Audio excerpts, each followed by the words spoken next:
ராதை என்று சொல்லலாம். ஓ, அதிரத மன்னனுக்கும் ராதை அம்மையாருக்கும் நீங்கள் கொண்டு உறவலா? நண்பா சுவாமி, என்னை பெற்றெடுத்த என் தந்தையார் யாரு? யாரு? என் தாயார் யாரு? யாரு? இவர்கள் யார் தெரியுமா? யாரு? அதிரதனும் ராதை அம்மையாரும் என்னை எதிர்த்து வளர்த்து வாலிபம் செய்தவர்கள். ஓ, வளர்ப்பு தாயார் வளர்ப்பு தந்தையார். அப்படி இருந்த போதிலும் என்னுடைய தந்தையார் யாரு? யாரு? அஸ்னாபுரத்தை ஆளக்கூடிய மாமன்னர் பேரரசர் திருதராசனுடைய தேரோட்டி.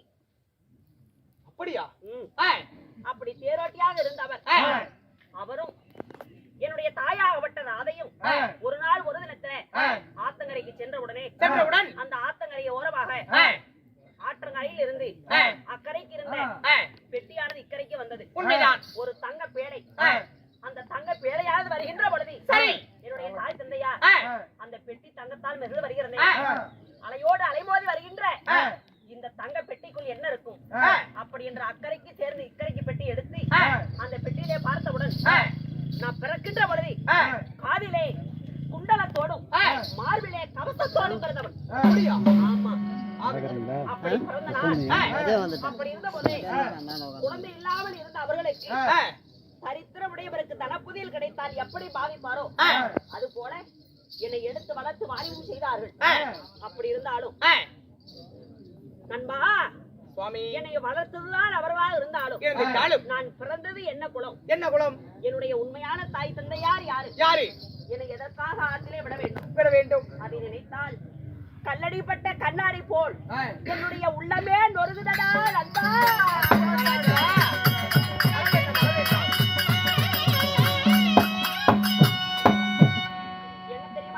என்ன நடந்தது?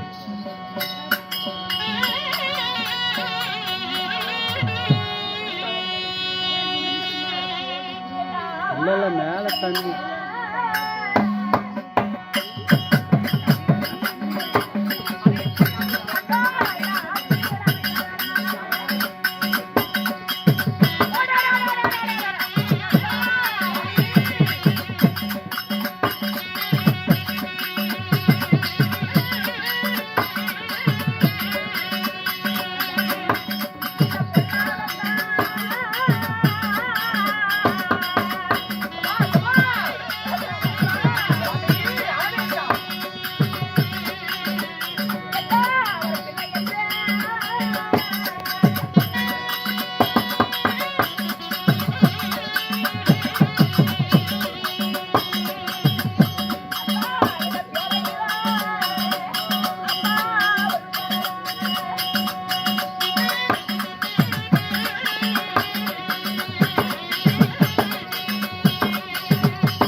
ஐயா, ஆகாத பிள்ளை என்று ஆத்திலே விட்டார்கள்.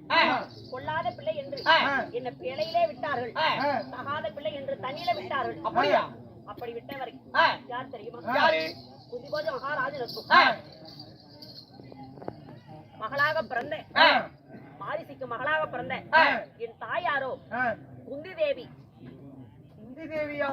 விரதை என்று சொல்லக்கூடிய குந்தி தேவி. அப்படி 5 சிறுவயது அறியாத பருவம், கண்ணி கிடையவில்லை, கல்யாணம் ஆகவில்லை.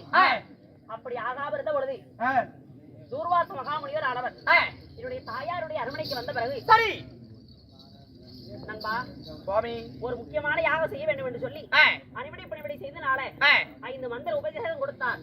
யாரு? யாரு? தூர்வாச முனிவர் மகாமுனிவர். ஆமா.